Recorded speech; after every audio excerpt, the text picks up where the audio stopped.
Welcome back, everyone, to another episode of the 2 Plus podcast. This is going to be another bite-sized battle report between my 1500 points of Wood Elves and Mike's 1500 points of Warriors of Chaos.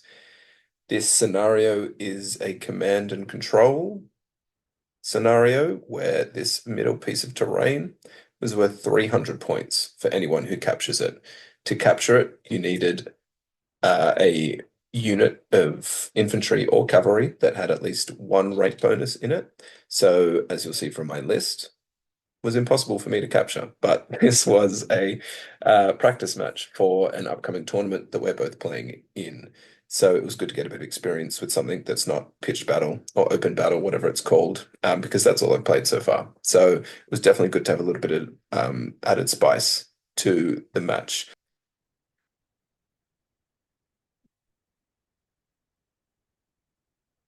Okay, so as you can see, this is how the board's set up from above. You can see that Mike's pretty classic Warriors of Chaos list here. Marauders, Chariot, Warriors, Chosen Warriors, Demon Prince, and Chosen Knights. And for me, Wild Riders, Sisters, Warhawk, Deepwood Scouts, some more Deepwood Scouts, some Glade Guard over here, Weight Watchers here, my level 2 and my Glade Riders, and then my Waystalker in the middle. This is at the end of my first turn. You can see those Marauder horsemen are dead, just got completely evaporated by my shooting. And I managed to plink off a couple of wounds from the chariot. My Wild Riders have moved up, and this is sitting at 16 inches from the frenzied Chosen Knights, hoping to bait, well, not hoping, but forcing a charge reaction out of them. My Deepwood Scouts stayed in the forest, but my Warhawk moved up next to them, trying to get in that 3-inch range for the Oaken Stave to be effective, and also just to get a bit of range for in range of shooting my magic missiles. I managed to plink off a couple of chosen warriors there, throw down a pillar of fire, throw down a large tree singing. I think that's also a pillar of fire, but doesn't have an effect anyway. This is also a pillar of fire for my sisters. So all in all, a really good turn for my first turn. The left flank already weakening, which is always one of my goals, is to weaken a flank and move into it with Wood Elves just to spread out my threat. And all of my spells so far have gone off. This tree singing I placed there.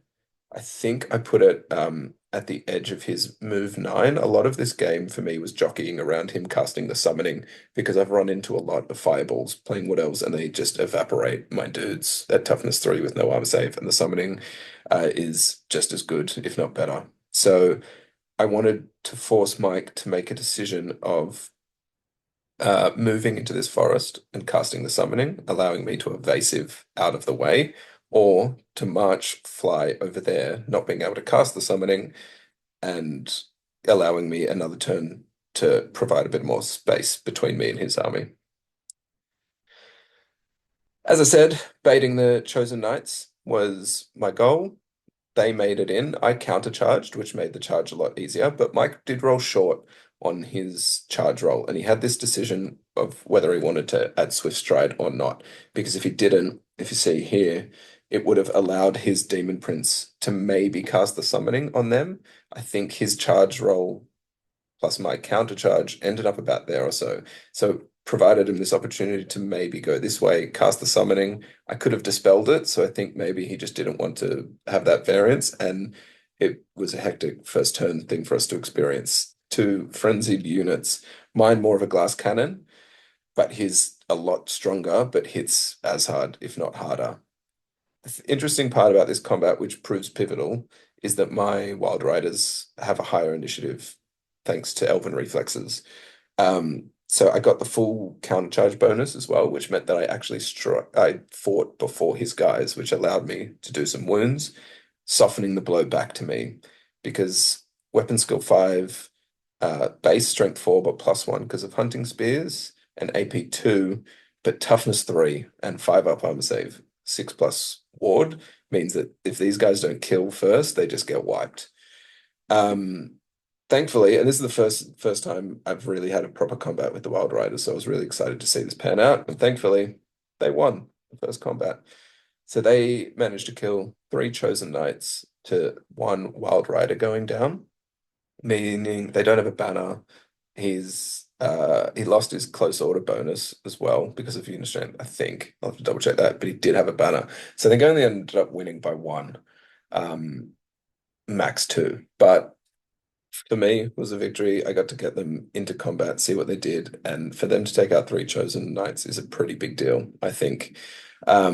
So yeah, I was very happy with that. Unfortunately, they only gave ground. They didn't fall back in good order, which means the next combat I didn't get my hunting spear bonus, which was a pretty pivotal thing, which we'll see later. This was how the rest of Mike's turn panned out. You can see he just marched all of his things up. Demon Prince, Chosen Warriors, Warriors, and Chariot just moved straight forward. He didn't have many other options. That's how Chaos plays, and he needs to get in my face, so that's what he was trying to do. So this is now the end of my turn two. I've managed to kill the Chariot, completely wiping this left flank. My Glade Riders are now going to try and own this side of the pocket, and then I'm hopefully trying to push my Deepwood Scouts and Way Watchers over here just to spread out my guys a bit. I moved my Deepwood Scouts back out of the forest. I thought this was a really good play. It ends up biting me in the ass later, but we'll get to that. Basically, again, I wanted to deny the charge range. So I didn't want him to be able to charge either my Warhawk or my Deepwood Scout. So I moved them out of the forest. But what that did in the end, and we'll see this later, is it opened up the opportunity for him to just move in there and cast the summoning on either one of these units. And it was from what I wanted to do from the start was avoid that spell, and I didn't do it. So it backfires massively later. My sister's sensing that my Wild Riders are going to die because the Chosen Knight is now on the front foot. Uh, just kind of posturing up to see how they can help turn this. They can throw out another pillar, which got dispelled. But basically, I just want to help. They've got a 4-up ward save, so against one, they might survive anyway, but their poison shooting is also pretty valuable. So here are my sisters trying to take out the Chosen Knight champion, trying to avenge their Wild Rider mates. One knight left against five sisters on a stand and shoot. They manage to plink him off. Their weapon, the Blackbriar javelins, I think they're called, with their built-in AP1, is actually really effective because poison with built-in AP means that sixes carry the AP across, which proved pivotal in that because he failed his armor save on it too. So they would not have done it with just regular javelins. I was happy to see them do something because I love the idea of sisters, but I hate the idea of them just being pillar carriers. So was happy to see that. As you can see here, sisters have cleaned up that.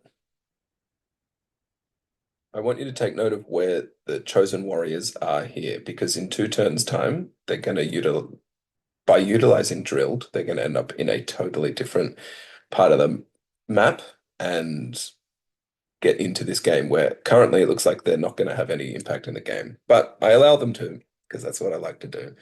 But the Demon Prince has moved on to the forest, cast the summoning, and taken out 6 Deepwood Scouts who um, managed to, I think, stay on the board. Yeah, they stay on the board down the bottom there, and they rally. So he doesn't wipe out the unit, and they are just kind of a waste of time for him now, which is a good thing for me, just splitting up that threat. But what I tend to do often, and what I've done here, is I was trying to remain offensive with my caster. He was about here, and in order to move him and still cast spells, I didn't march him to just get the hell out of the way of the threat. Um, so I moved him 10 inches there. The plan was to cast tree singing and all this kind of fun stuff. What I ended up doing was start casting with my level 2, who cast tree singing, which is just this small template. Ignore that one. It was the small tree singing, and then he miscasts trying to cast fireball. I roll an 8 or a 9, which means none of my wizards can then cast. So my general level 4 is stuck in the middle of the field with nothing to do, nothing to cast, and with a demon 520 point demon prince or something bearing down on him. And as you can see, Mike seizes his opportunity. He lines up the Demon Prince for a cast of the summoning. I get my chance to dispel it. I don't.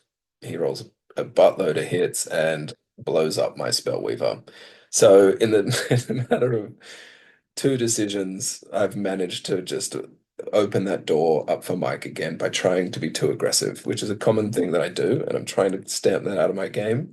But this really turned the game completely. Mike, this is the second time I've played against Mike's Chaos, and I've started so strong, and Mike thinks it's all done for, and then I make a mistake, he capitalizes, and then flips the whole game. So you can see now the Demon Prince, who was about there when he blew up my Spellweaver, he moves into this quarter of the board. He has spoilt for choice with targets here. There's 2 turns left here, so he can only really kill 2 of these units, and he has to wipe out a unit each turn. My Glade Guard were up on the hill prior to this. Getting my competitive hat on, I decided to just drop them back behind the hill. That means he has to make a choice next turn to either charge these guys or charge those guys or move here and cast the summoning. What he ends up doing is charging these guys. He wipes them. He only kills 3 or 4 of them with normal attacks, but then casts demonic familiars or something and rolls 5 5s or something like that, or 5 6s, and kills the rest of the unit.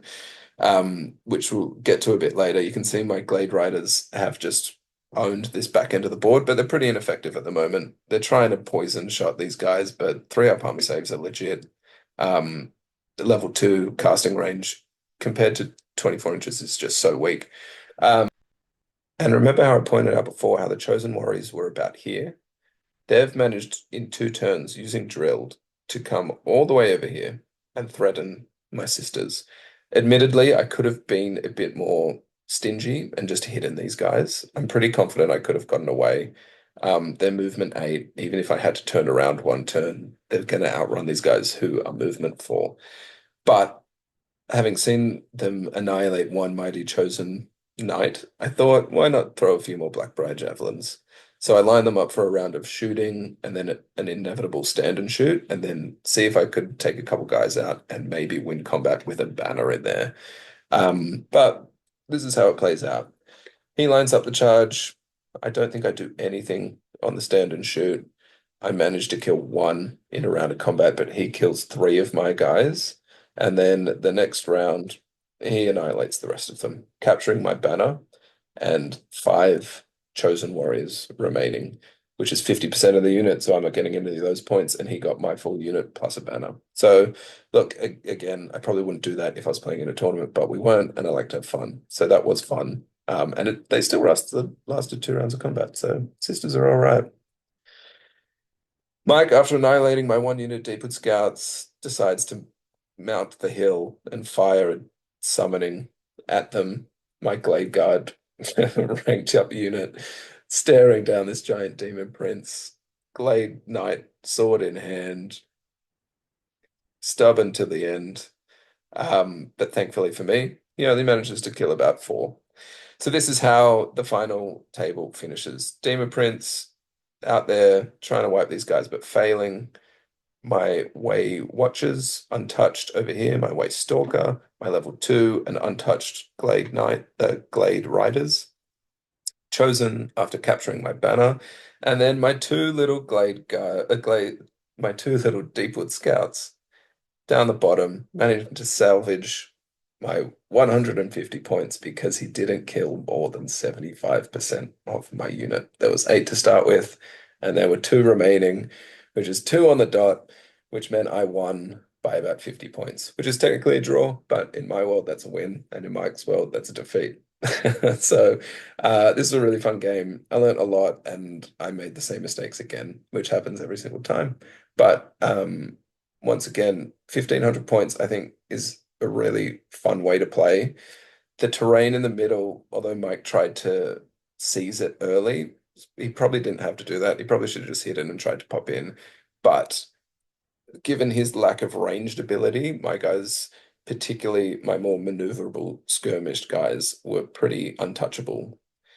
Demon Prince is no joke, though.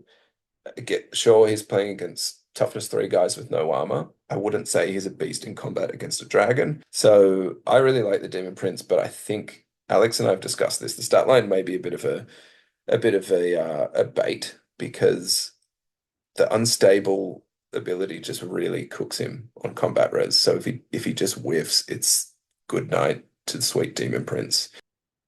But yeah, thanks everyone for watching. If you like this sort of stuff, let us know. Any feedback, we like to hear it. Don't forget, like, comment, and subscribe if you're still here. Particularly comment because it's fun interacting with everyone on here. But yeah, we'll be back soon with another battle report. So thanks for watching.